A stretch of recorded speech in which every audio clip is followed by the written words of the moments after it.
Chapter 9. We emerged from the palace while the sun was still in part above the horizon. I was determined to reach the White Sphinx early the next morning, and ere the dusk I purposed pushing through the woods that had stopped me on the previous journey. My plan was to go as far as possible that night, and then building a fire to sleep in the protection of its glare. Accordingly, as we went along, I gathered any sticks or dried grass I saw, and presently had my arms full of such litter. Thus loaded, our progress was slower than I had anticipated, and besides, Weena was tired, and I began to suffer from sleepiness too, so that it was full night before we reached the woods. Upon the shrubby hill of its edge, Weena would have stopped, fearing the darkness before us, but a singular sense of impending calamity that should indeed have served me as a warning drove me onward. I had been without sleep for a night and 2 days, and I was feverish and irritable. I felt sleep coming upon me, and the Morlocks with it. While we hesitated among the black bushes behind us, dim against the blackness I saw 3 crouching figures. There was scrub and long grass all about us, and I did not feel safe from their insidious approach. The forest, I calculated, was rather less than a mile across. If we could get through it to the bare hillside, there, as it seemed to me, was an altogether safe resting place. I thought that with my matches and with my camphor, I could contrive to keep my path illuminated through the woods.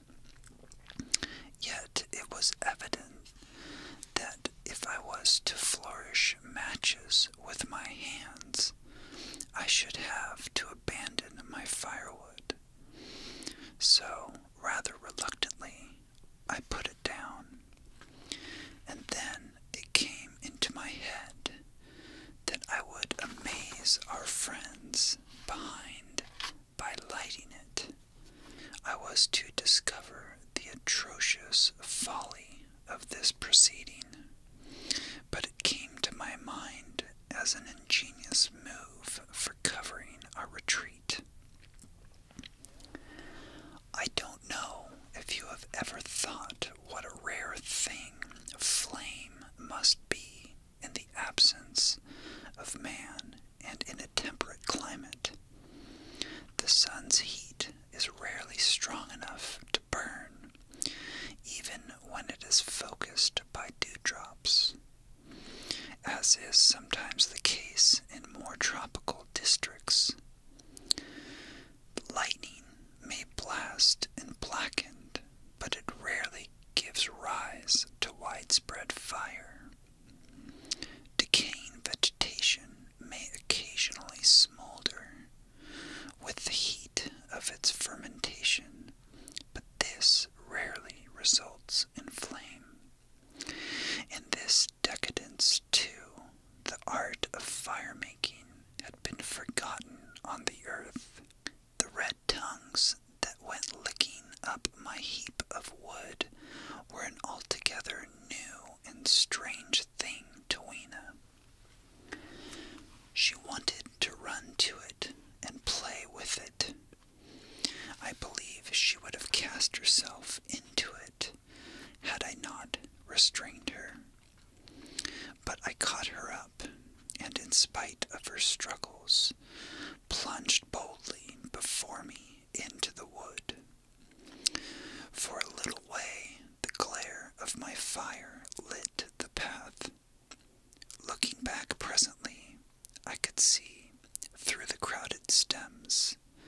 that from my heap of sticks the blaze had spread to some bushes adjacent, and a curved line of fire was creeping up the grass of the hill.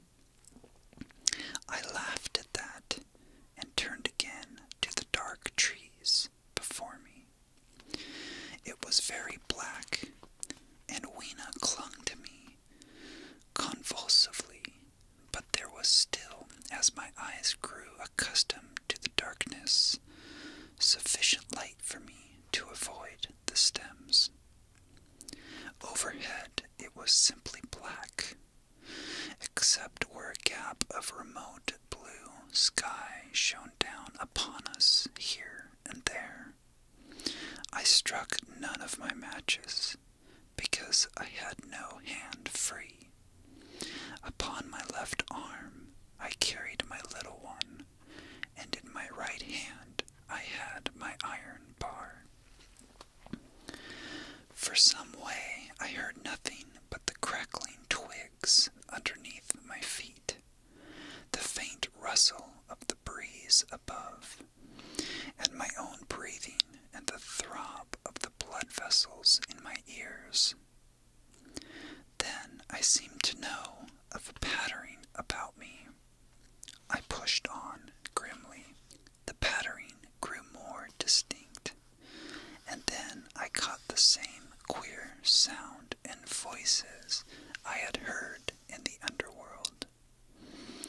There were evidently several of the Morlocks, and they were closing in upon me.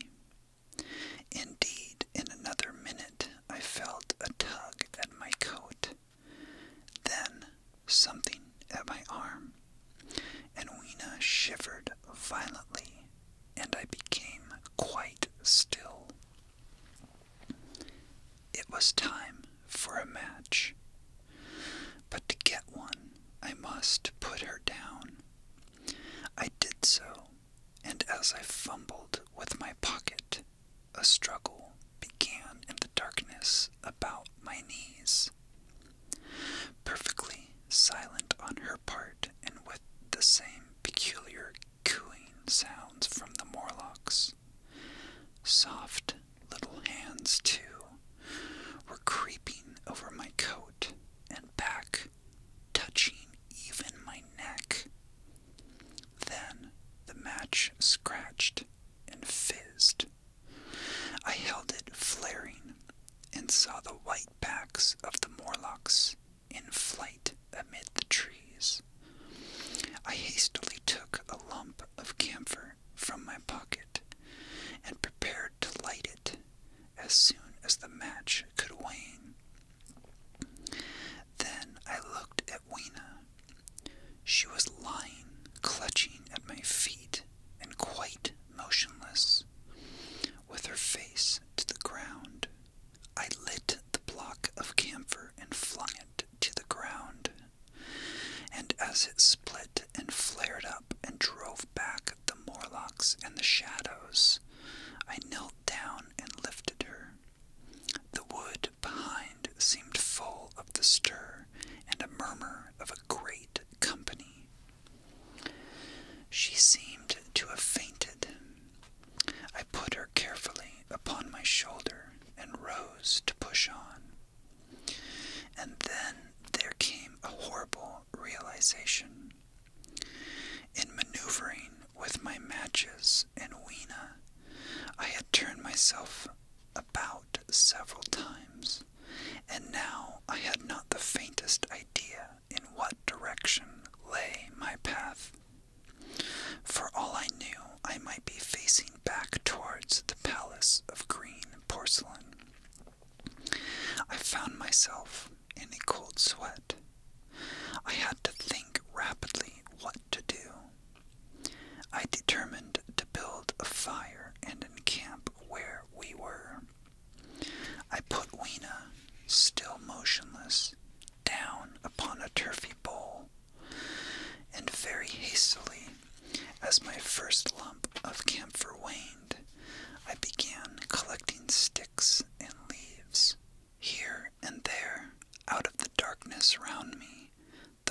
Morlock's eyes shone like carbuncles. The camphor flickered and went out. I lit a match, and as I did so, two white forms that had been approaching Weena dashed hastily away. One was so blinded by the light that he came straight for me, and I felt his bones grind under the blow of my fist. He gave a whoop of dismay, staggered a little away, and fell down. I lit another piece of camphor and went on gathering my bonfire.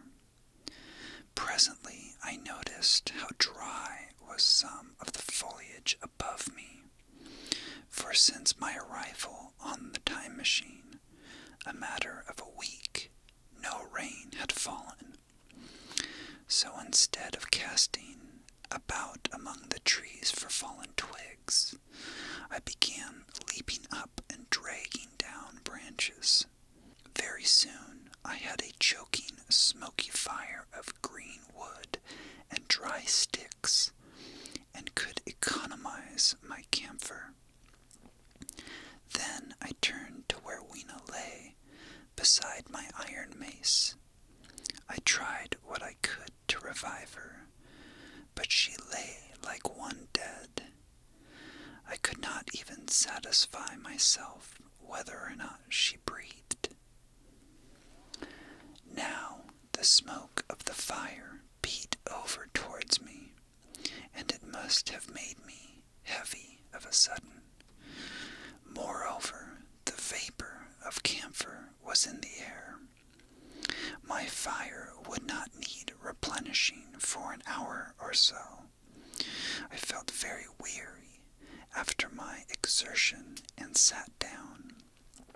The wood, too, was full of a slumberous murmur that I did not understand. I seemed just to nod and open my eyes, but all was dark, and the Morlocks had their hands upon me. Flinging off their clinging fingers, I hastily felt in my pocket for the matchbook, and it had gone. Then they gripped and closed with me again. In a moment I knew what had happened. I had slept, and my fire had gone out, and the bitterness of death came over my soul.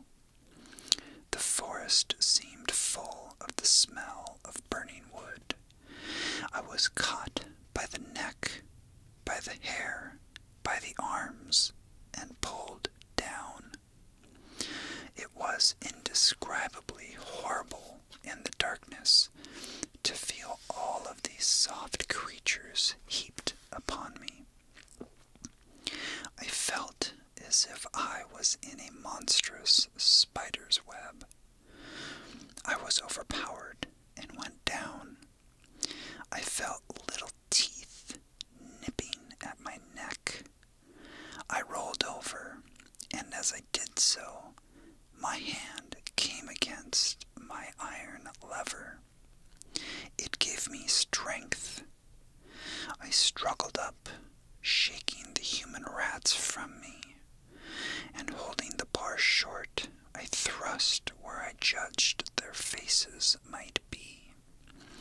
I could feel the succulent giving of flesh and bone under my blows, and for a moment I was free.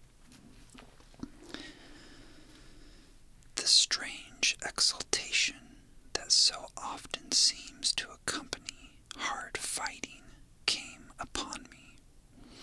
I knew that both I and Weena were lost, but I determined to make the Morlocks pay for their meat. I stood with my back to a tree, swinging the iron bar before me. The whole wood was full of the stir and cries of them. A minute passed. Their voices seemed to rise to a higher pitch of excitement, and their movements sounds grew faster, yet none came within reach. I stood glaring at the blackness. Then, suddenly, came hope. What if the Morlocks were afraid? And close on the heels of that came a strange thing. The darkness seemed to grow luminous. Very dimly I began to see the Morlocks about me. 3 battered at my feet, and then I recognized, with incredulous surprise, that the others were running in an incessant stream, as it seemed, from behind me and away through the wood in front. And their backs seemed no longer white, but reddish. As I stood agape, I saw a little red spark go drifting across a gap of starlight between the branches and vanish. And at that I understood the smell of burning wood, the slumberous murmur that was growing now into a gusty roar, the red glow, and the Morlock's flight.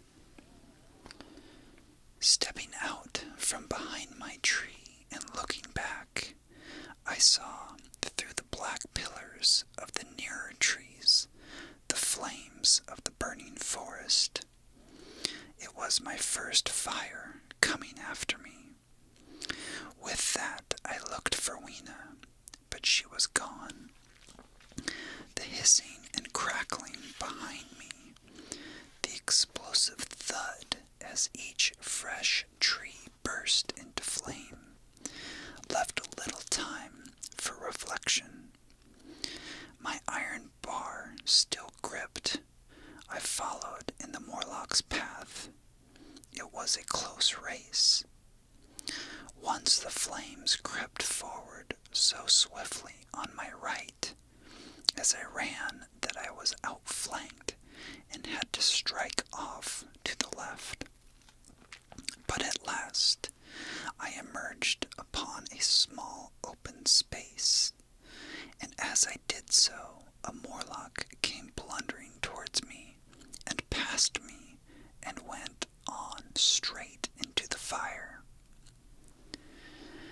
And now I was to see the most weird and horrible thing, I think, of all that I had beheld in that future age. This whole space was as bright as day with the reflection of the fire.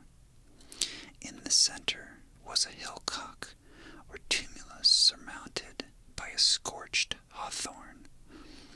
Beyond this was another arm of the burning forest, with yellow tongues already writhing from it, completely encircling the space with a fence of fire. Upon the hillside were some 30 or 40 Morlocks, dazzled by the light and heat, and blundering hither and thither against each other in their bewilderment. At first I did not realize their blindness, and struck furiously at them with my bar, in a frenzy of fear as they approached me, killing one and crippling several more. But when I had watched the gestures of one of them groping under the hawthorn against the red sky, and heard their moans, I was assured of their absolute helplessness and misery in the glare, and I struck no more of them.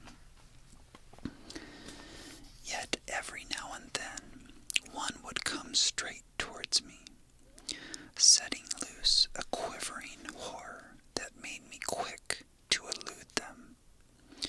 At one time the flames died down somewhat, and I feared the foul creatures would presently be able to see me. I was thinking of beginning the fight by killing some of them before this should happen. But the fire burst out again brightly, and I stayed my hand.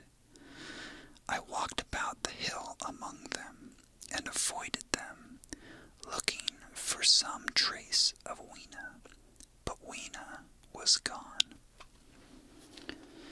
At last I sat down on the summit of the hillcock, and watched this strange, incredible company of blind things groping to and fro, and making uncanny noises to each other as the glare of the fire beat on them.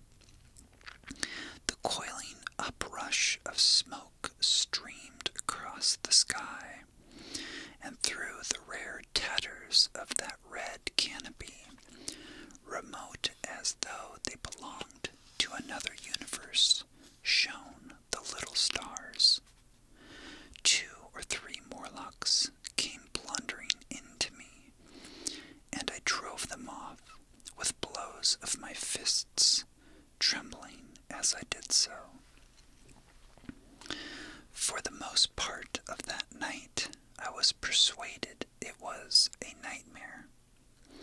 I bit myself and screamed in a passionate desire to awake. I beat the ground with my hands and got up and sat down again, and wandered here and there, and again sat down. Then I would fall to rubbing my eyes and calling upon God to let me awake.